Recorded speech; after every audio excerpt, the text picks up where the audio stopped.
கேப்பை புட்டு செய்கிறோம். அதுக்கு 1/4 கிலோ மாவு போடுறேன்.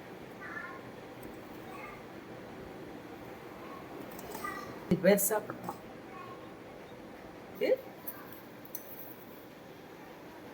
2 ஸ்பூன் உப்பு போட்டு, தண்ணி 1 டம்ளர் நல்லா கிளறிக்கணும்.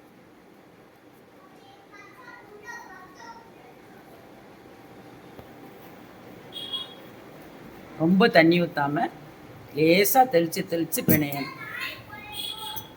அப்போ தான் புட்டு நல்லா சாஃப்டாக வரும், சாப்பிட நல்லாயிருக்கும். பிள்ளைங்க கேட்டால் உடனே பண்ணி கொடுக்கலாம், 5 நிமிஷத்துலேயே முடியும். அவ்வளோதான்.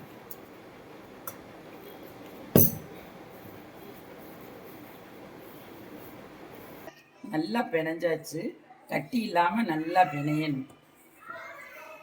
இப்போ அடுப்பை பற்ற வைக்கணும். இட்லி சட்டியை தண்ணி ஊற்றி வைக்கணும். இப்போ மாவள்ளி அது மேலே வைக்கணும்.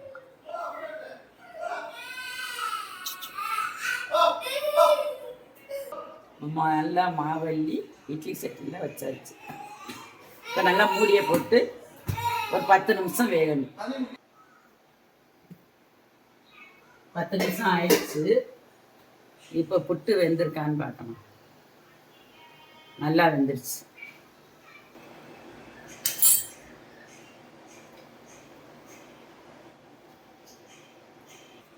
வெளிச்சமே தெரியலைங்க, நல்லா வெந்துருச்சு. இப்போ 1/2 மூடி தேங்காய் போட்டால் போதும்.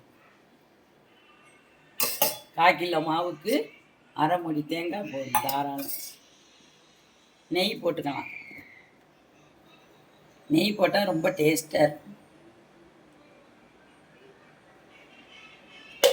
1 ஸ்பூன் போதும். நாட்டு சர்க்கரை போட்டுக்கலாம். எங்கள் வீட்டில் நாட்டு சர்க்கரை யாருக்கும் பிடிக்காது, சுகர் பிடிக்கும்.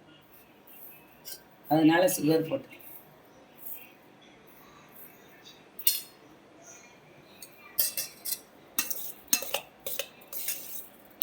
சுட சுட ஆவி பறக்குது, வாசம் மனமாக இருக்கு. எங்கள் பேர குழந்தையும் நல்லா விரும்பி சாப்பிடுவாங்க.